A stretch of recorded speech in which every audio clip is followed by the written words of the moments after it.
Classes में हम लोग देखेंगे कि कंटिन्यूटी कैसे फाइंड आउट करते हैं इस फंक्शंस का एट द ओरिजिन 0 0। हमारा सवाल है discuss the continuity of the function of x comma Y is equal to X Y into X square minus Y square upon में X square plus Y square. Means हमें कोई function f of x comma Y means two variable function इस प्रकार से दिया गया है। ये है हमारा टू वेरिएबल फंक्शन और कहा गया है कि एट द ओरिजिन 0 0 पे कॉन्टीन्यूटी है। ये चीज़ आप फाइंड करके हमें बताइए। तो इसी कंटिन्यूटी को फाइंड करने के लिए हम लोग एक क्या करते हैं, पोलर रिप्रेजेंटेशन फॉर्म के और से इसे सॉल्व करेंगे। ठीक है, तो चलिए सबसे पहले हम लोग जैसा कि प्रीवियस क्वेश्चंस में करते हैं, सबसे पहले एक बार लिखेंगे कि हमें कौन सा फंक्शन दिया गया है। We have given that a two variable function, a two variables function is क्या दिया हुआ है, function of x comma Y इस प्रकार से है X Y into X square minus में Y square upon X square plus में वाई स्क्वायर। और क्या दिया हुआ है, एंड क्लियरली हमें यह भी दिया हुआ है कि ये फंक्शन जो है वो 0 0 पे क्या वैल्यू दे रहा है, 0 दे रहा है। जब भी हम x के जगह 0 और y के जगह पे इस फंक्शन पे 0 पुट करेंगे तो x y 0, फाइनली आंसर हमारा 0 देगा। तो इसीलिए क्लियरली हमारे पास क्या है, फंक्शन ऑफ 0 0 मीन्स ओरिजिन पे हमारा वैल्यू जो है वो 0 ही देगा। अब हम लोग इस प्रकार से मान लेते हैं कंटिन्यूटी के लिए हमें एप्सिलॉन का आवश्यकता होता है, इसीलिए हम लोग मान लेते हैं कि let epsilon greater than 0 be given. Means इस क्वेश्चन से हमें पता चलता है कि हमारा एप्सिलॉन जो है वो क्या होगा, ग्रेटर देन 0 होगा। कंटिन्यूटी फाइंड आउट करने के लिए हमें ये चीज़ सपोज करना पड़ता है। देन अब हम लोग क्या करेंगे, पोलर फॉर्म का यूज कैसे करेंगे। Then by putting x is equal to x के जगह पे हम लोग r cos theta and y is equal to r sin theta. अब हम लोग क्या करेंगे, x के जगह पे r cos थीटा को पुट करेंगे और y के स्थान पे हम लोग r sin थीटा का यूज करेंगे। तो हम लोग देखेंगे कि x square then x square plus Y square means इसका स्क्वायर कीजिए और इसका स्क्वायर कीजिए तो क्या होगा, r square cos square theta, और इसको प्लस करेंगे r square sine square theta, जो कि हमारा क्या देगा, आर स्क्वायर दोनों से कर लेते हैं कॉमन तो कॉस स्क्वायर थीटा और प्लस में साइन स्क्वायर थीटा। ये हमारा फाइनली 1 देगा, तो हमारा आंसर आर स्क्वायर होगा। डेट इज, तो हम लोग लिखेंगे कि डेट इज हमारा जो फंक्शन आया वो क्या आया, x square plus Y square बराबर हमारा क्या आया, आर स्क्वायर। चलिए अब हमें ये सभी चीज़ मिल गया ताकि हम इसे पोलर फॉर्म में, इस जो फंक्शन हमारा दिया हुआ था इस फंक्शंस को, ताकि हम पोलर फॉर्म में चेंज कर सकें। तो चलिए अब हम लोग क्या करते हैं कि हमने कंडीशन पढ़ा है कि कोई भी फंक्शन कंटिन्यूटी कब होता है, क्या कंडीशन है कि फंक्शन कंटिन्यूटी हो। तो उसे चेक करने के लिए नाउ हमने देखा था कि फंक्शन जिस पे लिमिट हमने पुट किया है और फंक्शन का वैल्यू जो लिमिट दे रहा है जहाँ पे हमें कंटिन्यूटी चेक करना है, जिस पॉइंट पे मीन्स 0 0 पॉइंट पे चेक करना है। यहाँ पे हमने देखा था कि एट द ओरिजिन हमें कंटिन्यूटी चेक करना है 0 0 पे। तो वही हम लोग उस फंक्शंस को यहाँ पुट करेंगे कि किस फंक्शन पे कंटिन्यूटी चेक करना हो। माइनस ये हमारा कितना होना चाहिए, कभी भी एप्सिलॉन से ग्रेटर होना चाहिए, यही चीज़ हमको शो करना है। तो क्या करते हैं, इसको हम लोग इसके बराबर शो करने के लिए इसको ये सपोज करते हैं कि देन नाउ यहाँ पे लिख लीजिए we have to show that इतना जो है वो ऐसा होगा, ठीक। To prove continuity means continuity show करने के लिए हमें ऐसा प्रूव करना होगा। देन वी हैव, तब हमारे पास क्या होगा, चलिए हम लोग पहले इसको फाइंड आउट करते हैं। Function of x, y minus function of 0 0 जो है वो हमारा किसके इक्वल होगा। चलिए अब आर पोलर फॉर्म के लिए पुट करते हैं हम लोग। फंक्शन हमारा क्या था, फंक्शन हमारा है x इंटू वाई, तो x का वैल्यू यहाँ से पुट करेंगे r cos थीटा और y का r sin थीटा, तो हमारे पास क्या आएगा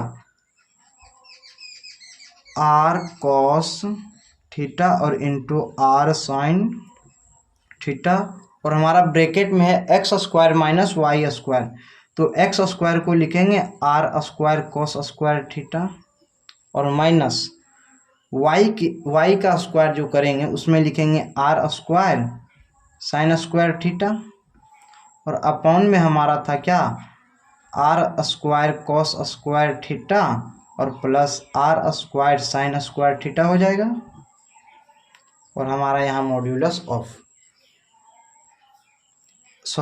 यहाँ फंक्शंस का वैल्यू माइनस फंक्शन ऑफ 0 0 हमारा कितना था, ये 0 था, तो यहाँ पे माइनस करेंगे 0, इससे कोई भी इफेक्ट नहीं पड़ेगा।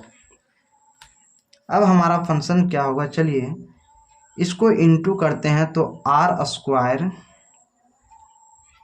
cos थीटा और sin थीटा, और इधर से r स्क्वायर को हम कर लेते हैं कॉमन, तो हमारे यहाँ बचेगा cos स्क्वायर थीटा और माइनस में sin स्क्वायर थीटा।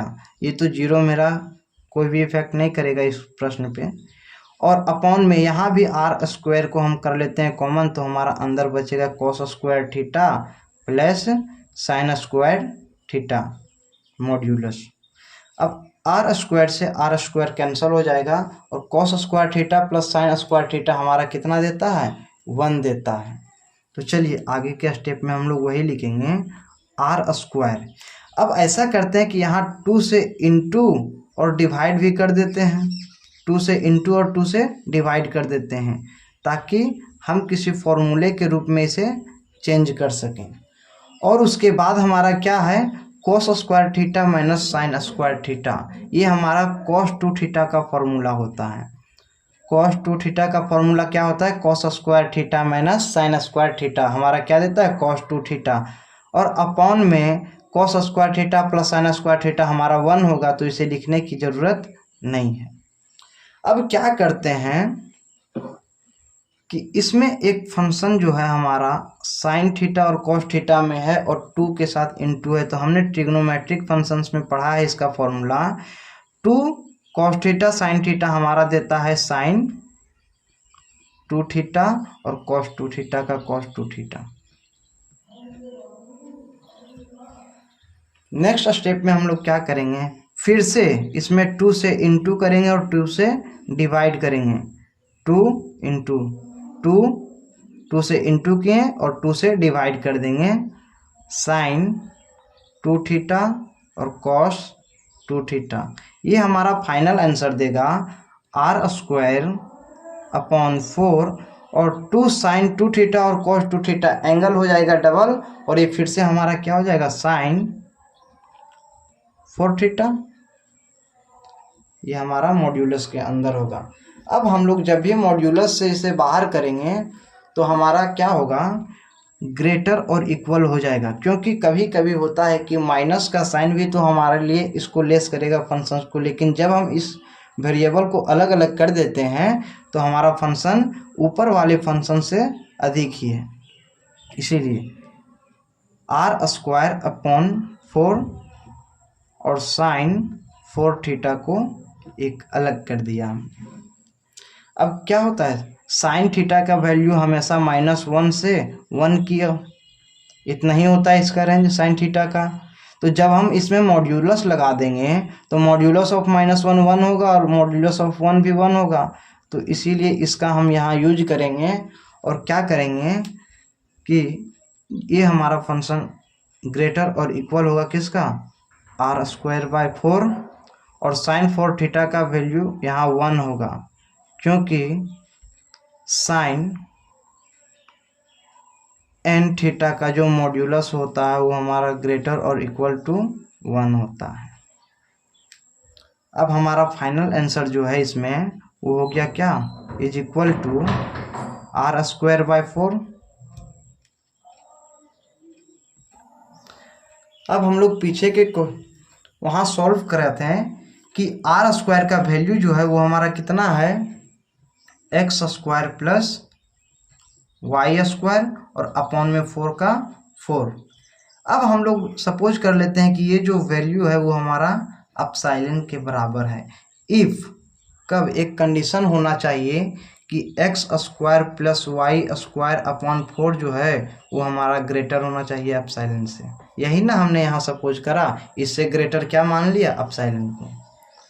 तो डेट इज हमारा ये फंक्शन इस प्रकार से होगा, इफ x²/4, इसे मीन्स डिवाइड करेंगे एडिशन को, एक इसके साथ आएगा इसके साथ भी आएगा, प्लस जो है ये हमारा ग्रेटर हुआ किससे, एप्सिलॉन/2 से, और y²/4 इसको डिवाइड करा हमने, तो एक फंक्शन हमारा एप्सिलॉन/2 से ग्रेटर होगा और एक y²/4 भी हमारा एप्सिलॉन/2 से लेस देन होगा।